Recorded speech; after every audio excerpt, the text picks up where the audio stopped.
সকলকেই অনেক অনেক ওয়েলকাম। এখনও 8:30 বাজেনি, তবে আজকে আমি অনেক সকালে উঠেছি। প্রায় উঠেছি যখন, তখন বাজে 7:30, 6:30। হ্যাঁ, 6:30টায় উঠেছি। মানে অনেক সকালে বলতে আমার কাছে এখন এটাই সকাল। বিগত 4 বছরের ইতিহাসে পরিবেশটা খুবই ভালো, সুন্দর একটা দিন। শরীরে কোনো রকম অস্বস্তি নেই, তাই হয়তো দিনটা এত সুন্দর। আর তার সাথে সাথে বাইরের ওয়েদারটা জাস্ট। লক টক সব কিছু খুলে টুলে দিয়েছি। এখন মিস্টার বিশ্বাসের টিফিনের প্রস্তুতি। মিস্টার বিশ্বাস চা খেয়েছেন রুটি দিয়ে। অনেক দিনের ইচ্ছে ওনার যে উনি বাসি রুটি দিয়ে চা খাবেন। কি জানি কার কাছ থেকে দেখে এসেছে, তবে আমি বাসি রুটি দিইনি, টাটকা 2টো রুটি দিয়েই চা দিয়েছি। এখন একেবারে টিফিন নিয়ে বেরিয়ে যাবেন অফিস। এখানে এই কর্তামশাইও একটা রুটি দিয়ে চা খেয়েছে। চা মানে ওই লিকার চা, তাই তো? বুঝতেই পারছো আজকের দিনটা অন্য দিনের মতো হবে না। সমস্ত কাটাকুটি হয়ে গেছে, সকালে যা যা রান্না হবে পুরোটাই।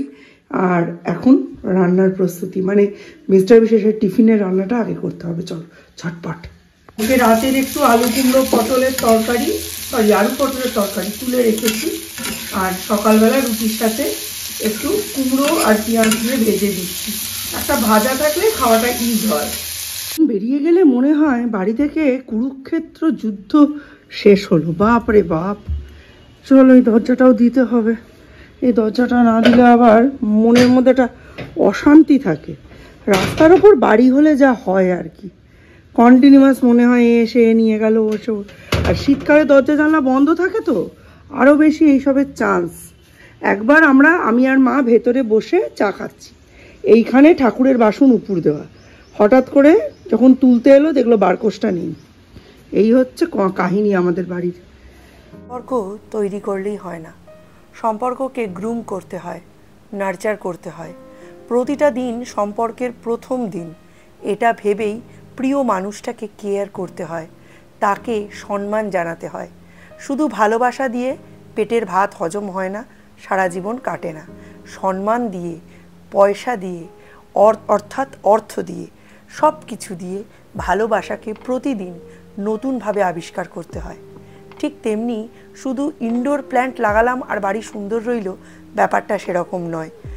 একটা নির্দিষ্ট সময় অন্তর অন্তর তাকে রোদ, জল, হাওয়া, বাতাসের সান্নিধ্যে আনতে হয়। প্রত্যেক দিন নিয়ম করে পুরনো ভেঙে যাওয়া পাতা কেটে দিতে হয়, তবেই সুন্দর লাগে ঘরদোর। ঠিক তেমনি বাইরের যত্নের সঙ্গে সঙ্গে শীতকালে জামা কাপড় তো জানোই প্রচুর হয়। গরমকালে হয় তেলের নোংরা, ঘামের নোংরা, গন্ধ, আর শীতকালে হয় ক্রিম আর লোশনের নোংরা আর গন্ধ। তাই আলাদা করে এগুলো সব ওয়াশিং মেশিনে দিয়ে নিলাম। আর সবথেকে বেশি যেটা জানা জরুরি, যে কোনো রকম সোয়েট শার্ট বা সোয়েটার এতে দিই না, আলাদা কাচি। সৌর্য আজ একাই পড়ছে। একটা ইস্যু হয়েছে ওর হোম টিউটরকে নিয়ে, সেটা আমি তোমাদের সঙ্গে ইচ্ছে করলে হাইড করতেই পারতাম, মিথ্যাভাস করবো না, কিন্তু সত্য গোপন তো করতেই পারি। যাই হোক, আমি ওর হোম টিউটরকে আসতে মানা করে দিয়েছি। তার একটাই কারণ আছে, একটা নয় অনেকগুলো কারণ আছে।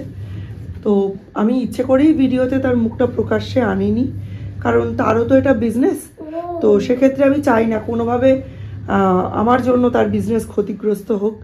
কিন্তু 2 দিন পড়িয়েছেন উনি, তারপরে ওনাকে আমি আসতে বারণ করে দিয়েছি।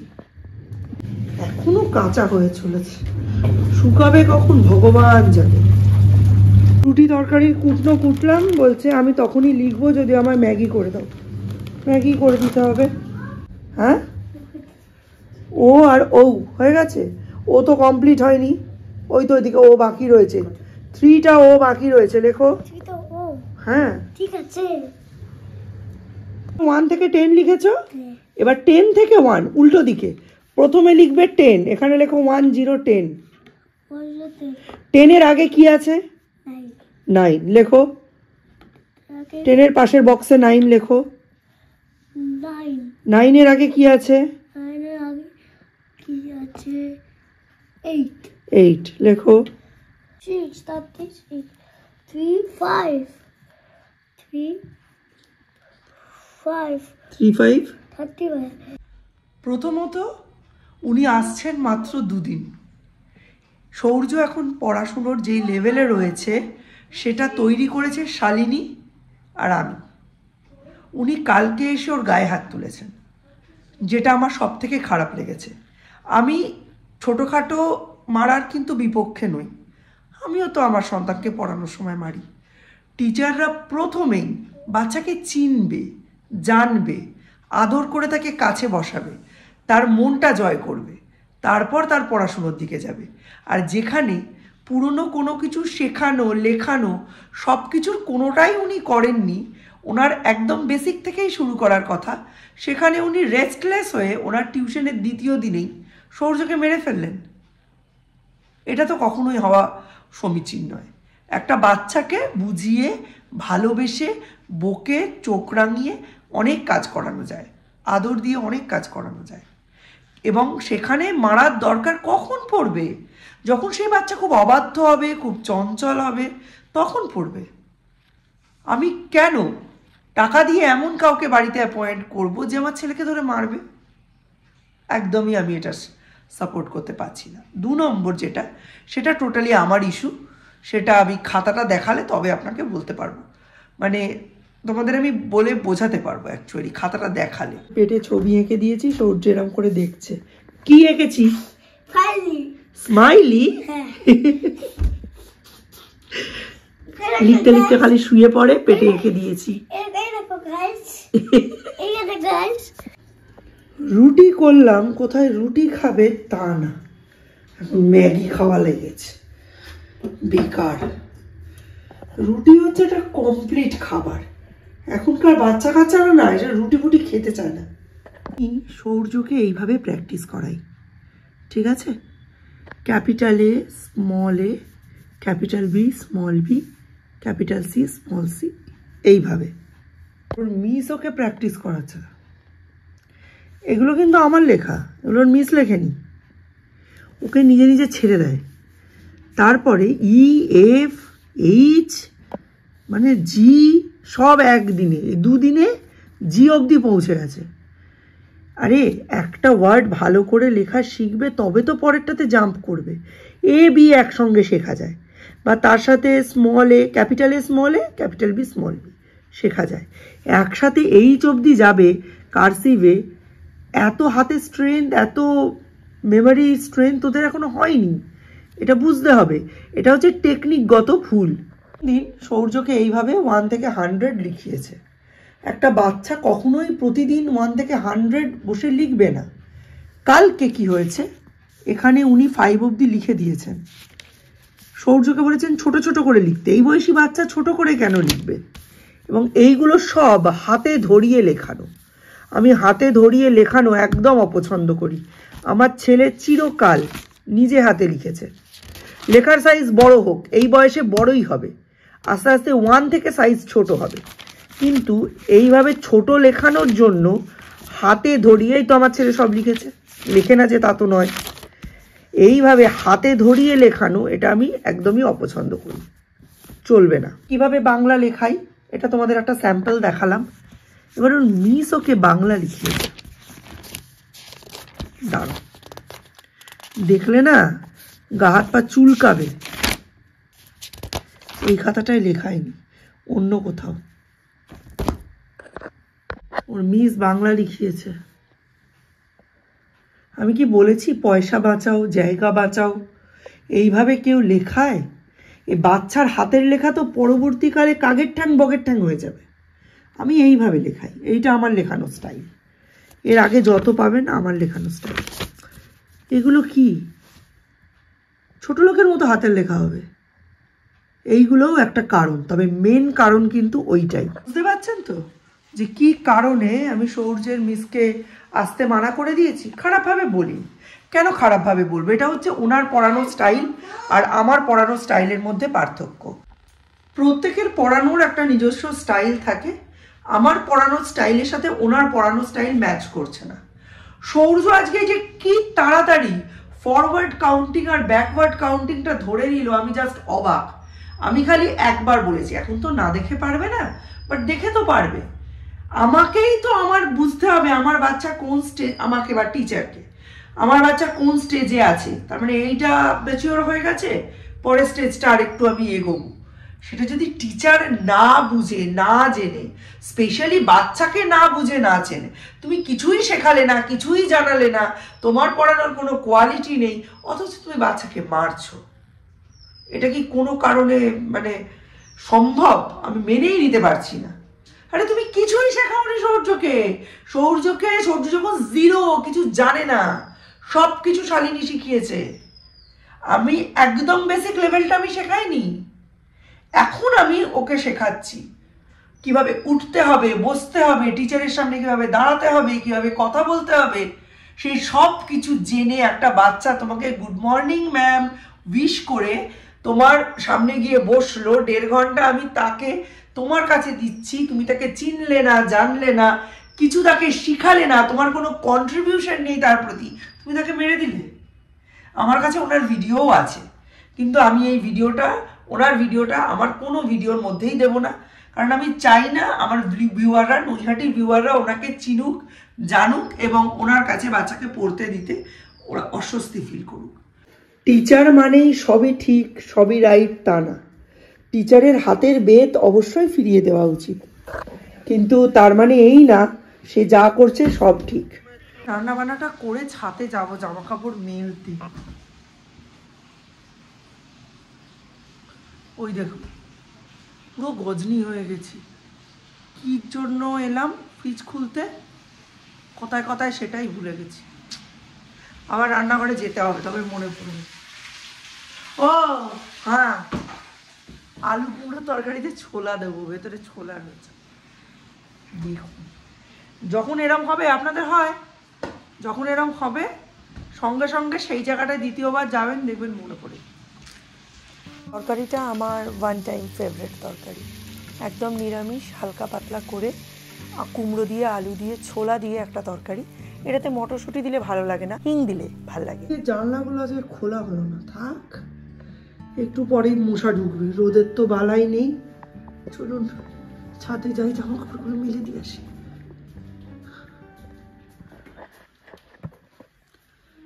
কিরে তুই আর উঠবি না নাকি?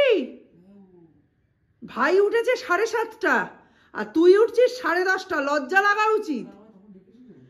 ডাকবো কেন? কখন থেকে মানে ঘুমাচ্ছিস? পরীক্ষা 5 তারিখ থেকে। আজকে সকালবেলা ছাদে এসেছিলাম 6টা 6:30 নাগাদ, 6:30 হবে। ছাদে এসে বেশ খানিকক্ষণ ঘুরলাম, একটু হাঁটলাম, তারপর নিচে গেলাম। এই সকালে ওঠাটা যদি একটু একটু করে অভ্যেস হয়ে যায়, আর অভ্যেস তো করতেই হবে, তখন সকালবেলা পলাশদার ওখানে যেতে পারবো। কি রোদ, আলো লাগছে, নিচটা অন্ধকার অন্ধকার তো, উপরে তাকাতে পারছি না। ও মা দেখুন, সকালে যখন এলাম কুড়ি, একটা গোবিন্দ জবাও ফুটেছে। এটাকে বিবেকানন্দ জবা বলে, কেউ কেউ গোবিন্দ জবা বলে। মরুভূমির গাছ তো, বৃষ্টি পড়েছে, বৃষ্টির জলের ছিটেতে কেমন দাগ হয়ে গেল। ছি ছি ছি ছি। শীতের বেলা হাতের মুঠোয় ধরার আগেই টুপুত করে কোথায় যেন পালিয়ে যায়। দুপুরবেলার পরেই চুপ করে সন্ধে, তারপরেই রাত্রি 5:30টায় এমন লাগে যেন মাঝরাত। তাই কাজ করার আগে খুব ভেবে চিন্তে কাজ করি। আজকে একটু বেরোতে হবে, তাই তাড়াতাড়ি কাঁচা জামা কাপড়গুলো একটু শুকোতে দিয়ে নিলাম। আজকে একটু বেরোতে হতে পারে, দেখি। সৌর্যকে তো 1 রাউন্ড পড়ালাম, একটু বাকি রইলো ইংলিশটা, দেখা যাক। কয়েকদিন ধরে অনেকগুলো কাজ পেন্ডিং রয়েছে, বেরোনোর জন্য আলসেমিতে শরীর খারাপে হচ্ছে না। কি রোদ্দুর, চলো করে নিয়ে আসি। মিউনিসিপ্যালিটির ওখানে নামবো। আমি যখন কলেজে পড়ি তখন আমার একটা সালোয়ার ছিল, সেটা এইরকম রেডিমেড পিস কিনে তারপর বানানো দোকান থেকে, একদম ফুল হাতা, হাতার কাছে 2টো হুক দেওয়া ছিল 2টো হাতে, আর কালারটা ছিল ডিপ ব্লু, তার সাথে একটা হোয়াইট সালোয়ার দিয়ে আমি এটা পরতাম। সেই সালোয়ারটার কথা আজকে আমার ভীষণভাবে মনে পড়ছিল। তারপর ভাবলাম এই স্কুলে যাতায়াতের জন্য আমাদের তো প্রচুর সালোয়ার লাগে, সব ক্ষেত্রে তো কোয়ালিটি ম্যাটার করে না, কোয়ান্টিটিও লাগে। শীতকালে বলো কি গরমকালে প্রচুর সালোয়ার লাগে।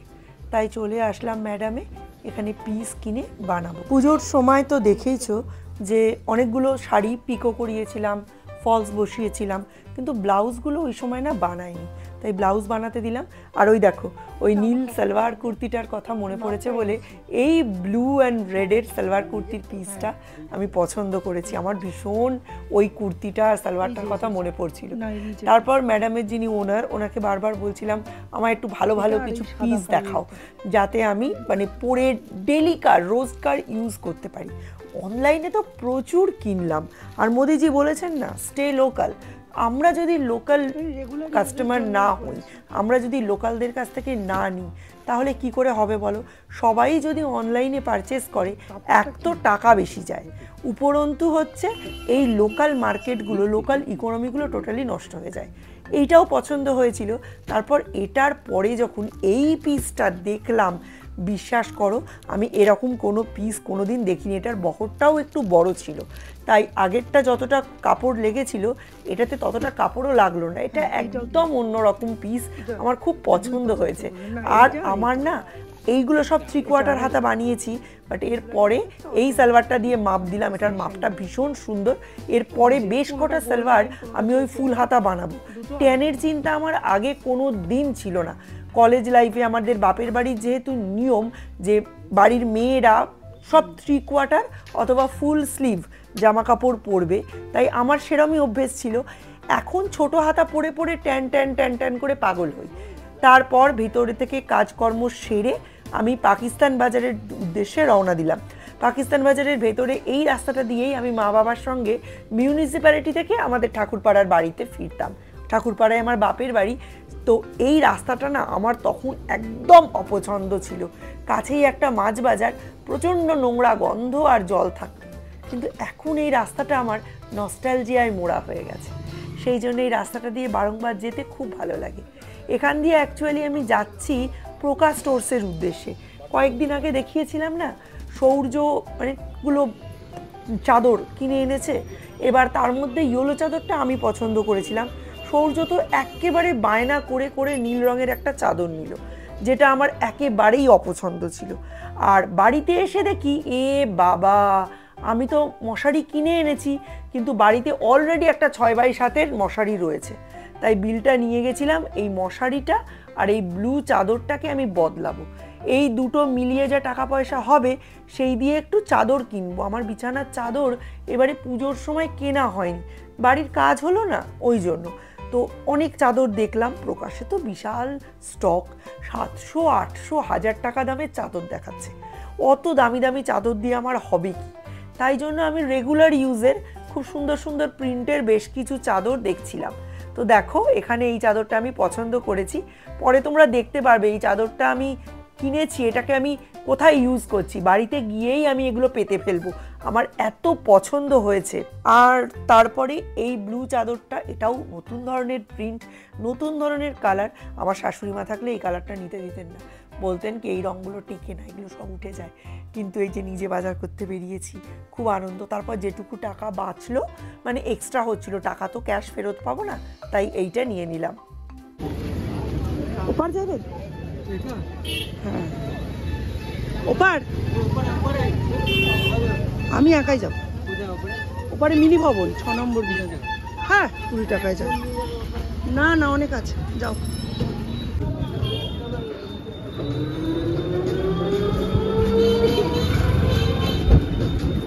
সেই সব থেকে পছন্দসই আজকের বাজারের মধ্যে যেটা, সেটা পেতে ফেলেছি। কেমন হয়েছে অবশ্যই আমায় কমেন্ট করে জানিও। এই ছোট ছোট জিনিসগুলো যারা ঘরে থাকে তাদের কিন্তু এটাই আনন্দ দেয়, নিজের ঘরটাকে একটু ভালো করে সাজাবো, বিছানাটা পরিপাটি থাকবে, রান্নাঘরটা সুন্দর থাকবে। এখন আমার রান্না হয়নি আজকে, জানো, সেদিকে কোনো লক্ষ্য নেই। এখন আমি ঘর সাজাতে বসেছি। আসলে সরস্বতী দিয়ে আসার আগে চাদরটা চেঞ্জ করে নিলাম, তোষক টোষকগুলো ঝেড়ে নিলাম, তাহলে ঝাঁট দিলে একেবারে ধুলোটা চলে যাবে।